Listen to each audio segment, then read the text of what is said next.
Friends, welcome in maths lesson. Today I am taking some questions of exercise 1.1. This is first part of question number 1.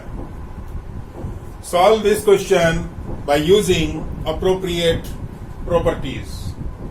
आपको ये question जो suitable property है उसको use करके solve करना है.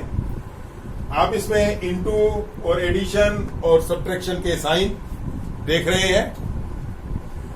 Board मास के रूल के अकॉर्डिंग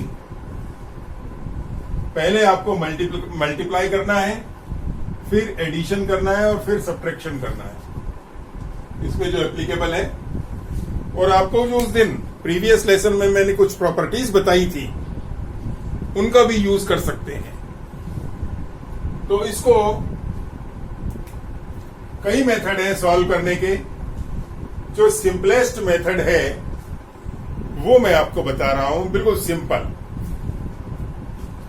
इसमें क्या करते हैं, ये इनटू है, इसका मतलब सबसे पहले इसको सॉल्व करना है और इन दोनों के बीच में भी इनटू है, इनको भी सॉल्व करेंगे साथ साथ. और इसको टच नहीं करेंगे क्योंकि यहां पर प्लस 5/2 आ रहा है. इसको लास्ट में लेके देखें. इसको सॉल्यूशन करेंगे तो देखिए न्यूमरेटर में 3 है और डिनोमिनेटर में 3 है. 3 1 जा 3, 3 1 जा 3 कैंसिल हो गए. इस ब्रैकेट में कौन सी नंबर बची आप देख सकते हैं. -2 इंटू 1 -2 अपॉन 5 इंटू 1. इंटू जब होता है तो न्यूमरेटर का न्यूमरेटर से इंटू करते हैं और डिनोमिनेटर का डिनोमिनेटर से इंटू करते हैं. और बचा हुए डिनोमिनेटर में यहाँ 1 है. 5 1 जा 5 प्लस 5/2 माइनस. यहां पर देखिए 3 1 जा 3 और 3 2 जा 6. ऊपर और नीचे हम इनको काट सकते हैं, कैंसिल कर सकते हैं एक ही टेबल से. 3 की टेबल से मैंने काट दिया यहाँ. तो न्यूमरेटर में बचा 1 और 1 और इंटू बीच में 1 into 1 gives 1 and 5 into 2 gives 10. अब आप देख सकते हैं इस ब्रैकेट में एक ही नंबर है एनक्लोज्ड और इस ब्रैकेट में भी एक ही नंबर है. तो इस ब्रैकेट का अभी कोई यूज नहीं है. अकेली नंबर में कोई यूज नहीं होता है. तो -2/5 प्लस 5/2 और -1/10. ये एक्सप्रेशन आ चुका है. इसमें अब आपको एलसीएम फाइंड करके इसको सॉल्व करना है. तो एलसीएम में है डिनोमिनेटर में 5 2 और 10. 5 2 और 10. यहां प्राइम नंबर्स लेते हैं. 5 में डिविजिबल नहीं है. 2 2 1 जा 2 2 divided by 2 and 10 divided by 2 gives 5. ठीक है. और 5 1 जा और 1 जा. आपका एलसीएम आया है 10. 5 2 जा 10. डिनोमिनेटर के नीचे वाला नंबर का यहां तक 10 में हम डिवाइड करते हैं. तो 5 2 जा 10 2 times. 10 divided by 5 2 times. 10 divided by 2 नीचे और नीचे दोनों नंबर्स का आपस में डिवीजन करते हैं. यहाँ डिवीजन होगा. कितनी बार जाएगा 5 टाइम्स. तो इस 5 को न्यूमरेटर में इंटू करेंगे. यहां देखिए कितनी बार जा रहा है डिवीजन. 10 divided by 10 1 time. तो ये 1 कहां इंटू होगा न्यूमरेटर. ये ऑलरेडी था 5, ये ऑलरेडी 5 था, ये ऑलरेडी 2 था. अब आपको इंटू कर करके लिखना है. इसको इंटू करना है, इन दोनों को इंटू करके यहां लिखना है. तो -4 इन दोनों को इंटू करना है 25 इन दोनों को इनटू करना है 1 into 1 को, केवल माइनस साइन यहीं का वहीं है, -1। ये सिंपल एडिशन है इंटीजर्स का। अब देखें, प्लस का नंबर सबसे बड़ा आ रहा है, 25 में से 1 गया 24, और 24 में से 4 और माइनस करना। माइनस के देखो, 25 - 1 कितना मिला? 24, और 24 में से 4 और माइनस करना, माइनस है ये माइनस है, तो 20, तो 20/10। अब प्लस का 20 क्यों है? क्योंकि प्लस का नंबर सबसे बड़ा है, ये माइनस वाले नंबर इनमें से माइनस हो चुके हैं, तो 0 से 0 कैंसिल हो गया, आंसर आया 2। ये अपना आंसर है, 2 इज द आंसर। इसका सेकंड पार्ट भी आप इसी ढंग से सॉल्व कर सकते हैं। मैं लेता हूं इसका क्वेश्चन नंबर 2, जिसमें आपसे एडिटिव इनवर्स पूछा गया है। आप देख सकते हैं, बिल्कुल सिंपल क्वेश्चन है और इजी वे में अपना आंसर आ जाता है।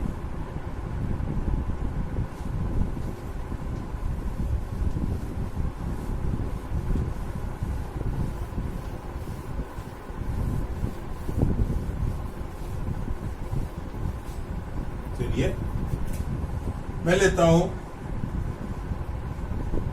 Additive inverse. क्या होता है एडिटिव इनवर्स? एडिटिव इनवर्स वो नंबर होता है जिसको किसी नंबर में ऐड कर दें, ऐड जोड़ दें, तो हमारा आंसर एडिटिव आइडेंटिटी बन जाए। एडिटिव आइडेंटिटी 0 होती है, क्योंकि 0 को किसी नंबर में हम प्लस करते हैं तो नंबर की जो वैल्यू है, उस नंबर का जो मान है वो नहीं बदलता है। जैसे 3 में 0 प्लस कर दिया 3 मिल जाएगा, 5 में 0 प्लस कर दिया 5 मिल जाएगा, 11 में 0 प्लस करेंगे 11 वापस मिलेगा प्लस करने पर। 0 से वैल्यू एडिशन में चेंज नहीं होती, इसलिए 0 जो है वो एडिटिव आइडेंटिटी कहलाता है। लेकिन हमारा क्वेश्चन है find the additive inverse of some given numbers. Some given numbers are given in question number 2। देखें, आपको दिया हुआ है 2/8।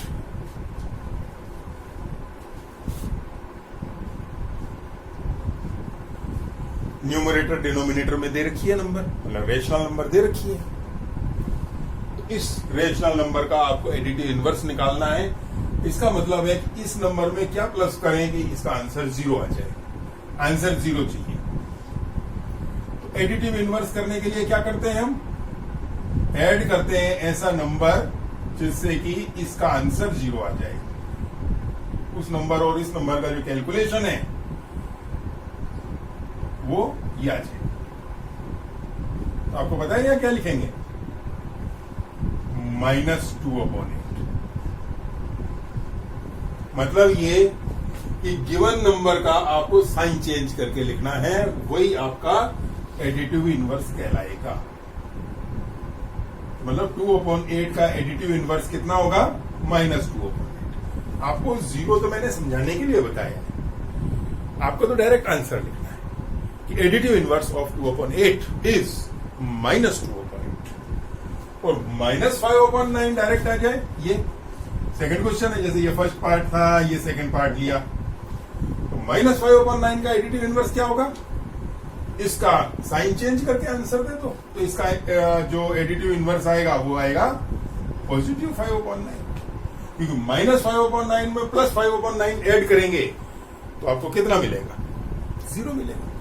जैसे +3 और -3, ये इसका एडिटिव इनवर्स और इसका एडिटिव इनवर्स ये। -7 का एडिटिव इनवर्स कौन होगा? +7 होगा। तो ये इसका एडिटिव इनवर्स ये और इसका एडिटिव इनवर्स ये है। मतलब साइन चेंज करने पर गिवन नंबर का साइन चेंज करना है। माइनस में गिवन है तो प्लस आंसर आ जाएगा उसका, प्लस में नंबर गिवन है तो माइनस आंसर हो जाएगा उसका। तो ऐसे ही आप एडिटिव इनवर्स निकाल सकते हैं। लेकिन आप दोनों में अगर नंबर में माइनस है, -6/-5 जैसे थर्ड पार्ट है, तो इसमें ऑलरेडी दोनों साइन कैंसिल हो गए और ये नंबर कितनी बन रही है, गिवन नंबर ये बन रही है, गिवन नंबर इज दिस, मतलब पॉजिटिव हो गई। अब पॉजिटिव हो गई तो इसका एडिटिव इनवर्स निकालना है आपको, इसका नहीं, इसमें तो आपने सॉल्व कर दिया ना इसको, माइनस माइनस प्लस हो गई ऑलरेडी, माइनस माइनस कैंसिल हो गई। पॉजिटिव नंबर क्वेश्चन है, मतलब ये क्वेश्चन इस फॉर्म में आ गया। अब आपका क्वेश्चन है एडिटिव इनवर्स का, तो आपका एडिटिव इनवर्स ये होगा, आप सॉल्व कर सकते हैं इसको। इसके बाद एक और आता है क्वेश्चन मल्टीप्लिकेटिव इनवर्स का। मल्टीप्लिकेटिव इनवर्स, ये तो एडिटिव इनवर्स था। एडिटिव इनवर्स में कुछ भी नहीं है, साइन चेंज करके आंसर देना है, मोटिव।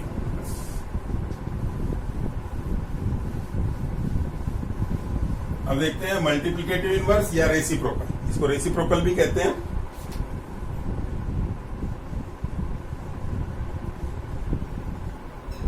रेसिप्रोकल, मल्टीप्लिकेटिव इनवर्स कहें या रेसिप्रोकल कहें, एक ही बात है।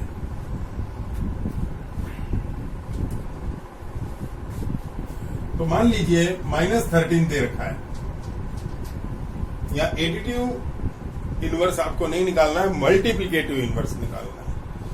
तो आपको इसको यूं मानना है कि इसके डिनोमिनेटर में 1 है, तो इसका रेसिप्रोकल क्या होगा, 1/-13। मतलब इसको न्यूमरेटर और डिनोमिनेटर को आपस में इंटरचेंज करना है।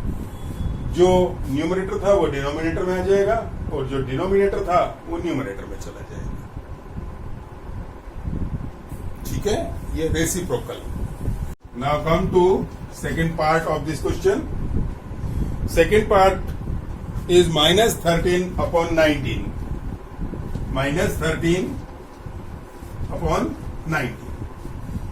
Now find the reciprocal, or you can say multiplicative inverse of this number, this rational number. How we find it? We can find a reciprocal or multiplicative inverse by changing numerator and denominator. Not change in sign. Sign change नहीं करना आपको, numerator denominator आपस में change करने हैं। आपको लिखना है 19/13। 19 देखो, आप ध्यान से देखो, पहले नीचे था अब ऊपर चला गया और ऊपर वाला नंबर नीचे आ गया। तो ये आपके मल्टीप्लिकेटिव इनवर्स कहें या इसको रेसिप्रोकल कहें। ठीक है, तो इस तरीके से आप एडिटिव इनवर्स और मल्टीप्लिकेटिव इनवर्स ये क्वेश्चन आप करेंगे। इसके बाद इस एक्सरसाइज का जो नेक्स्ट पार्ट है आप ट्राई करना, और होमवर्क में ये सारे क्वेश्चंस आपको करने हैं। नेक्स्ट पार्ट में जो प्रॉब्लम होगी या कोई हार्ड क्वेश्चन होगा तो मैं उसको बता दूंगा, लेकिन आपको खुद इनका ट्रायल लेना है। ठीक है, ओके।